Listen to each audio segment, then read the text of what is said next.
ನಮಸ್ಕಾರ. ಇಂದಿನ ಈ ಆಳವಾದ ವಿಶ್ಲೇಷಣೆಗೆ ಸ್ವಾಗತ. ಇವತ್ತು ನಾವು ಭಗವದ್ಗೀತೆಯ ಅತ್ಯಂತ ಪ್ರಮುಖ ಭಾಗವಾದ 2ನೇ ಅಧ್ಯಾಯದ ಬಗ್ಗೆ, ಅಂದರೆ ಸಾಂಖ್ಯಯೋಗದ ಬಗ್ಗೆ ಆಳವಾದ ಚರ್ಚೆ ಮಾಡಲಿದ್ದೇವೆ. ಹೌದು, ಇದನ್ನ ಇಡೀ ಭಗವದ್ಗೀತೆಯ ಸಾರ ಅಂತಾನೆ ಪರಿಗಣಿಸಲಾಗಿದೆ. ಅಂದ್ರೆ ಇದೊಂದು ರೀತಿ ಮುಂಬರುವ ಎಲ್ಲಾ ಅಧ್ಯಾಯಗಳಿಗೆ ಬುನಾದಿ ಇದ್ದ ಹಾಗೆ. ಖಂಡಿತ. ನಾವೀಗ ಒಮ್ಮೆ ನೇರವಾಗಿ ಕುರುಕ್ಷೇತ್ರದ ಯುದ್ಧಭೂಮಿಗೆ ಹೋಗೋಣ. ಕಲ್ಪನೆ ಮಾಡ್ಕೊಳ್ಳಿ, ಅದೊಂದು ಅತ್ಯಂತ ನಾಟಕೀಯ ಹಾಗೂ ಐತಿಹಾಸಿಕ ಸನ್ನಿವೇಶ. 2 ಬೃಹತ್ ಸೈನ್ಯಗಳು ಮುಖಾಮುಖಿಯಾಗಿ ನಿಂತಿವೆ. ಯುದ್ಧದ ಶಂಖನಾದ ಮೊಳಗೋಕೆ ಕ್ಷಣಗಣನೆ ಶುರುವಾಗಿದೆ. ಆದರೆ ಅರ್ಜುನನ ಸ್ಥಿತಿ ಹೇಗಿದೆ ಗೊತ್ತಾ? ಅವನು ಸಂಪೂರ್ಣವಾಗಿ ಹತಾಶನಾಗಿದ್ದಾನೆ. ತಾನು ಯಾರೊಂದಿಗೆ ಆಡುತ್ತಾ ಬೆಳೆದನೋ ಆ ಸ್ವಂತ ಸಂಬಂಧಿಕರು, ಗುರುಗಳು ಮತ್ತೆ ಸ್ನೇಹಿತರನ್ನೇ ಈಗ ಕೊಲ್ಲಬೇಕಲ್ಲ ಅನ್ನೋ ವಿಚಾರ. ಹೌದು, ಆ ವಿಚಾರ ಅವನನ್ನು ಅಕ್ಷರಶಃ ನಡುಗಿಸ್ತಿದೆ. ಇದೊಂದು ಪಕ್ಕಾ ಇಮೋಷನಲ್ ಬ್ರೇಕ್ಡೌನ್ ಅಂತಲೇ ಹೇಳ್ಬೋದು. ಆತನ ಕೈಗಳು ನಡುಗ್ತಿವೆ, ಬಾಯಿ ಒಣುಗ್ತಿದೆ.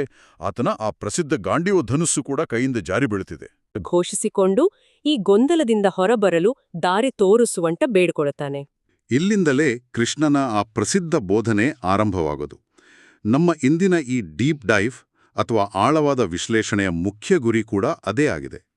ಈ ಪ್ರಾಚೀನ ಬೋಧನೆಗಳಲ್ಲಿ ಅಡಗಿರುವ ಆತ್ಮ ಮತ್ತು ತಾತ್ಕಾಲಿಕ ದೇಹದ ನಡುವಿನ ವ್ಯತ್ಯಾಸವನ್ನ ಅರ್ಥಮಾಡಿಕೊಳ್ಳೋದು. ಮತ್ತೆ ಜೀವನದ ಎಂತಹ ಕ್ಲಿಷ್ಟಕರ ಸಂದರ್ಭಗಳೇ ಬಂದ್ರೂ ಸಮಚಿತ್ತವನ್ನ ಹೇಗೆ ಕಾಯ್ದುಕೊಳ್ಬೇಕು ಅನ್ನೋ ಕಲೆಯನ್ನ ಕಲಿಯೋದು ಕೂಡ ನಮ್ಮ ಉದ್ದೇಶ.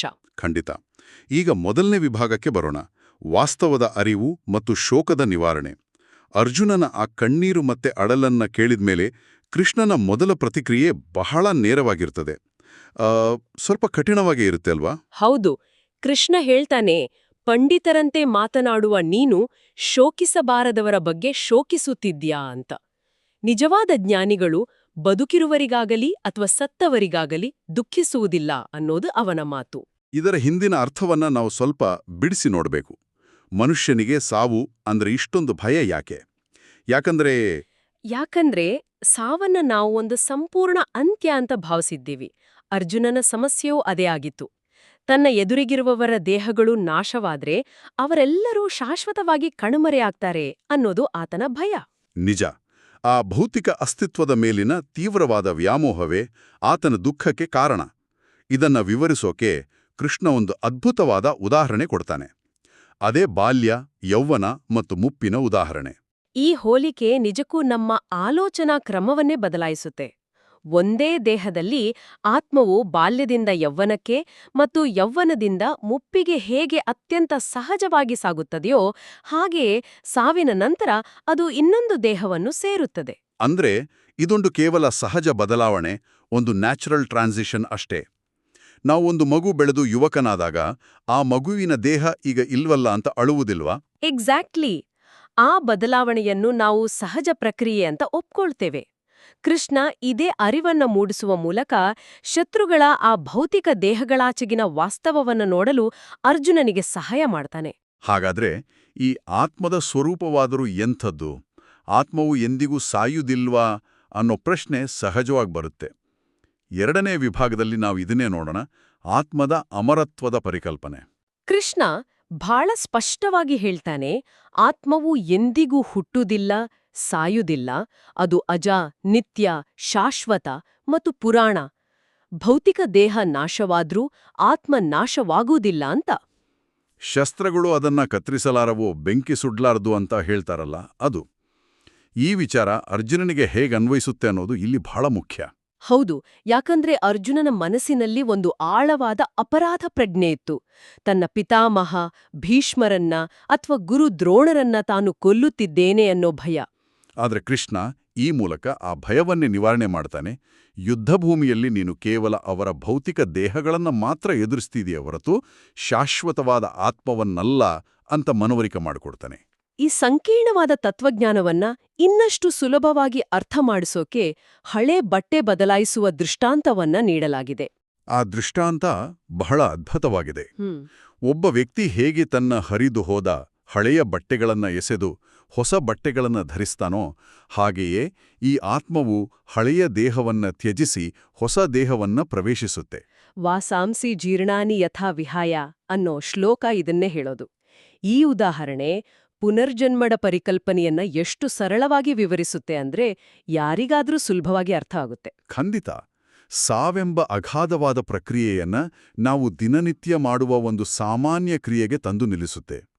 ಸರಿ, ಆತ್ಮ ಶಾಶ್ವತ ಇರ್ಬೋದು, ಸಾವೆಂದ್ರೆ ಬಟ್ಟೆ ಬದಲಾಯಿಸಿದಂತೆ ಅನ್ನೋದು ತಾತ್ವಿಕವಾಗಿ ಅರ್ಥ ಆಯ್ತು. ಆದರೆ ಪ್ರಸ್ತುತ ಕ್ಷಣದಲ್ಲಿ ನಮ್ಮನ್ನ ಕಾಡುವ ಭಾವನೆಗಳ ಕಥೆಯೇನು? ಯುದ್ಧಭೂಮಿಯಲ್ಲಿ ನಿಂತಿರುವ ಅರ್ಜುನನಿಗೆ ಆ ಕ್ಷಣದಲ್ಲಿ ಆಗುತ್ತಿರುವ ಮಾನಸಿಕ ವೇದನೆ, ನಡುಕ ಸುಳ್ಳಲ್ಲವಲ್ಲ. ಈ ತಾತ್ಕಾಲಿಕ ಭಾವನೆಗಳನ್ನ ನಿಭಾಯಿಸೋದು ಹೇಗೆ? ಇದು ನಮ್ಮ 3ನೇ ವಿಭಾಗ. ಇದು ಪ್ರತಿಯೊಬ್ಬ ಮನುಷ್ಯನನ್ನು ಕಾಡುವ ಪ್ರಶ್ನೆ. ಇದಕ್ಕೆ ಉತ್ತರವಾಗಿ ಇಂದ್ರಿಯಗಳು ಮತ್ತು ಅವುಗಳ ವಿಷಯಗಳ ನಡುವಿನ ಸಂಪರ್ಕದಿಂದ ಚಳಿ, ಬಿಸಿ ಅಥವಾ ಸುಖ ದುಃಖಗಳು ಉಂಟಾಗ್ತವೆ ಅಂತ ಕೃಷ್ಣ ವಿವರಿಸ್ತಾನೆ. ಅಂದ್ರೆ ಇವೆಲ್ಲವೂ ಕೇವಲ ತಾತ್ಕಾಲಿಕ ಅಂತಾಯ್ತು. ಹೌದು, ಅವು ಚಳಿಗಾಲ ಮತ್ತು ಬೇಸಗೆ ಕಾಲಗಳು ಬಂದು ಹೋದಂತೆ ಬರ್ತವೆ ಹೋಗ್ತವೆ. ಇಲ್ಲಿ ತಿತಿಕ್ಷ ಅಂದ್ರೆ ಸಹನೆ ಅನ್ನೋ ಪರಿಕಲ್ಪನೆಯನ್ನ ನಾವು ಅರ್ಥ ಮಾಡ್ಕೊಳ್ಬೇಕು.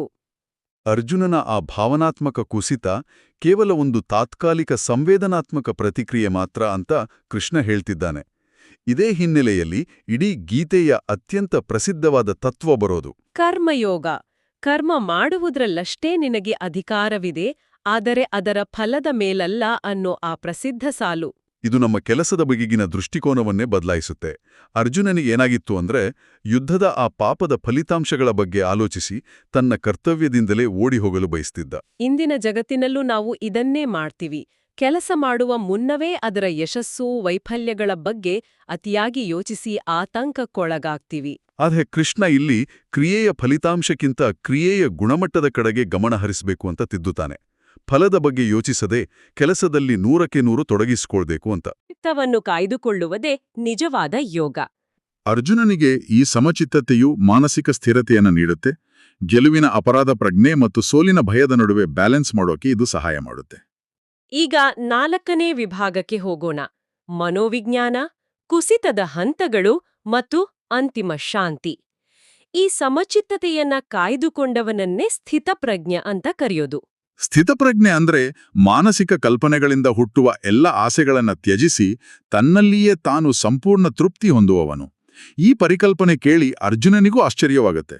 ಹೌದು, ಇದೇ ಸಂದರ್ಭದಲ್ಲಿ ಒಬ್ಬ ಮನುಷ್ಯನು ಹೇಗೆ ಹಂತ ಹಂತವಾಗಿ ತನ್ನ ಮಾನಸಿಕ ಸ್ಥಿರತೆಯನ್ನ ಕಳೆದುಕೊಂಡು ಪತನದತ್ತ ಸಾಗುತ್ತಾನೆ ಅನ್ನೋದನ್ನ ಬಹಳ ವೈಜ್ಞಾನಿಕವಾಗಿ ವಿಶ್ಲೇಷಿಸಲಾಗಿದೆ. ವಿನಾಶದ ಮನೋವಿಜ್ಞಾನ ಅಂತಲೇ ಕರೆಯುವುದು ಇದನ್ನ.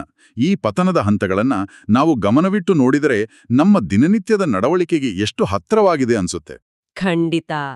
ಮೊದಲಿಗೆ ಮನುಷ್ಯ ಇಂದ್ರಿಯ ವಿಷಯಗಳ ಬಗ್ಗೆ ಯೋಚಿಸುತ್ತಾನೆ. ಆ ಯೋಚನೆಯಿಂದ ಒಲವು ಅಥವಾ ಅಟ್ಯಾಚ್ಮೆಂಟ್ ಉಂಟಾಗುತ್ತೆ.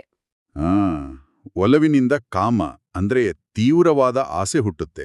ಆಸೆ ಈಡೇರದಿದ್ದಾಗ ಕ್ರೋಧ ಅಂದ್ರೆ ಕೋಪ ಬರುತ್ತೆ. ಕೋಪದಿಂದ ಮೋಹ ಅಥವಾ ಭ್ರಮೆ ಆವರಿಸುತ್ತೆ.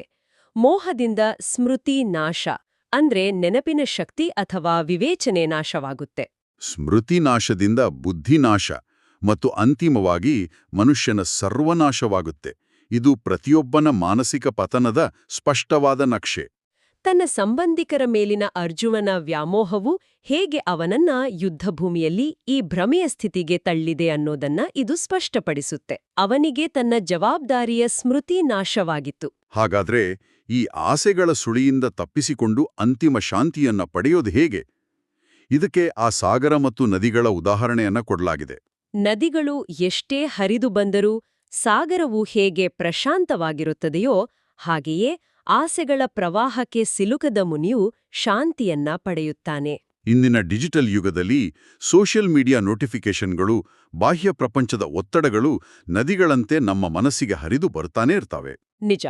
ಆದರೆ ಜವಾಬ್ದಾರಿಯಿಂದ ಓಡಿ ಹೋಗುವ ಬದಲು ಈ ಆಸೆ ಪ್ರೇರಿತ ಪ್ರಜ್ಞೆಯನ್ನು ಮೀರಿ ನಿಲ್ಲುವುದರಲ್ಲೇ ನಿಜವಾದ ಶಾಂತಿ ಇದೆ ಅನ್ನೋದನ್ನ ನಾವು ಅರ್ಥ ಮಾಡಿಕೊಳ್ಬೇಕು.